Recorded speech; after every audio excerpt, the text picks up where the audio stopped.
Who gets to pick what the priorities of the bond spending are?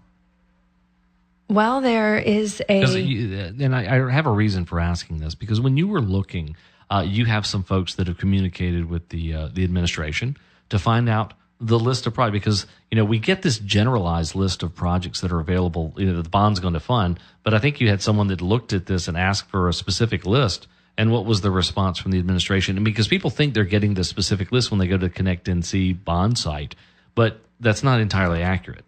It's a very general list that simply designates that these many millions are going to go to this county college and community college or university or park system. And that kind of thing, but it doesn't give details of the individual projects. And in fact, the correspondence that you're referring to, and I feel comfortable revealing the name now, this was Lisa Baldwin, who is a candidate running for NC Senate for Tom Apodaca's former seat. And she made a public records request. She says here in an email to the governor's office, I am making a public records request for the detailed list of each capital project in the Connect NC $2 billion bond. And so she's asking for specific details of the projects that are going to be funded. And she's a former school board member, so she has experience with the community college system and knowing that maybe more details would be needed there. But in their response to her, what the governor's office tells her is, quote, according to Office of State Budget Management staff, the community college system office will not have a listing of the projects for each community college campus. It appears the only way to compile that information will be to contact each individual campus. So I really wonder how many voters across the state of North Carolina are going to be contacting each individual community college campus to find out just what they're funding. I think that probably 0 voters are going to be contacting every community college to find out what's in this bond. Most people don't. I mean, a lot of times bonds typically pass because people look. It sounds good. It sounds like free money to a lot of folks. They don't realize that it has to be paid back. And you see this in many local communities when they throw a bond out there and people just pass it, and then they complain when taxes go up, but they don't realize there's a connection between these two things. That it's not free money.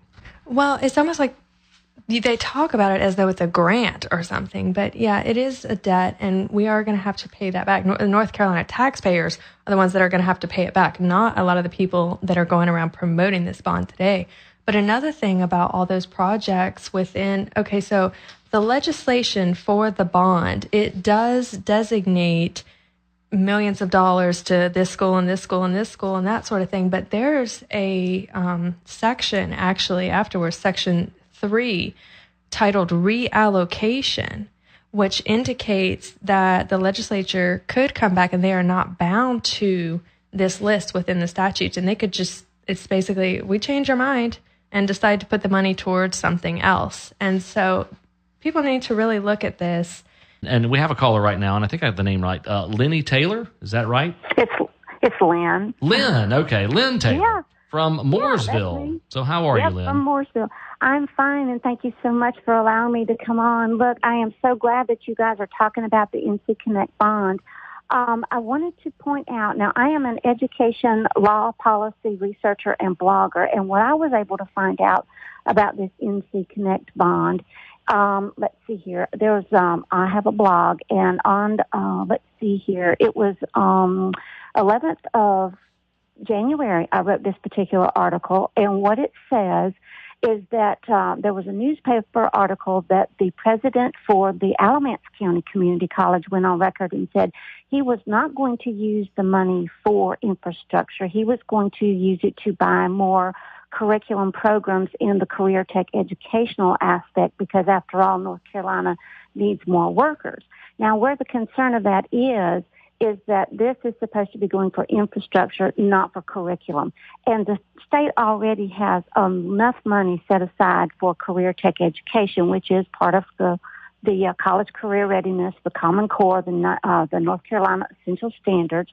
So that in itself is troubling. But I looked in the law that passed this stupid bond, and it said here, without limitation, it could include infrastructure, but without limitation too. And so where I think that this gentleman is using this law as a loophole is with the generic other resources. And so that's a concern to me. The other concern about this particular bond is that back on December 15th, 2015, the Higher Education Act was extended.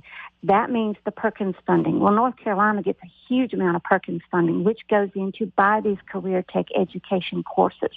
So why do we have a president going on record with a newspaper saying, I'm going to use my bond funding for something that we're already getting funding for?